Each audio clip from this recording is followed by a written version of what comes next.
ബഹുമാനപ്പെട്ട മന്ത്രിമാരായിട്ടുള്ള കേളു, ശ്രീ ശശീന്ദ്രൻ, ബഹുമാനപ്പെട്ട MLA, ജില്ലാ കളക്ടർ, ജില്ലാ പഞ്ചായത്ത് പ്രസിഡന്റ്, വിവിധ രാഷ്ട്രീയ പാർട്ടിയുടെ നേതാക്കന്മാരെ, സമാനതകളില്ലാത്ത ദുരന്തത്തെ അഭിമുഖീകരിച്ച് മുന്നോട്ട് പോവുകയാണ് ഈ പ്രദേശം. എന്നാൽ ഏതൊരു ദുരന്തത്തെയും അഭിമുഖീകരിക്കുന്നതിനുള്ള മനക്കരുത്ത് മലയാളിക്കുണ്ട്. അത് തെളിയിച്ച കഴിഞ്ഞ വയനാട്ടുകാർ, അത് തെളിയിച്ചു കഴിഞ്ഞിരിക്കുകയാണ് വയനാട്ടുകാർ.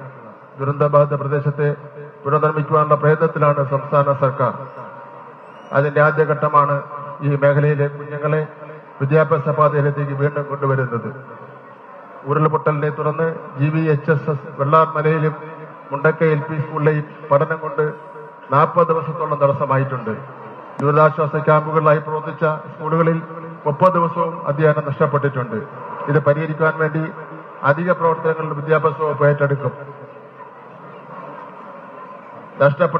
പ്രവേശനോത്സവത്തിന്റെ തത്സമയ ഉദ്ഘാടന ദൃശ്യമാണ് പ്രേക്ഷകർ കണ്ടത്. അവിടെ ഒരു മാസത്തിന് ശേഷം കുട്ടികൾ സ്കൂളിലേക്ക് എത്തുന്നു. വെള്ളാർമല സ്കൂളിലെ കുട്ടികളും ഈ മേപ്പാടിയിൽ എത്തിയിട്ടുണ്ട്. മുണ്ടക്കൈ സ്കൂളിലെയും അതുപോലെ തന്നെ ഈ വെള്ളാർമല സ്കൂളിലെയും ഒരുപാട് ദുരന്തങ്ങൾക്ക് സാക്ഷ്യം വഹിച്ച കുട്ടികൾ പുതിയ സ്വപ്നങ്ങളുമായി ഈ പ്രവേശനോത്സവത്തിൽ പങ്കെടുക്കുന്ന കാഴ്ച. അതിജീവനത്തിൻ്റെ പാതയിലാണ് വയനാട് ജില്ല ഇപ്പോൾ.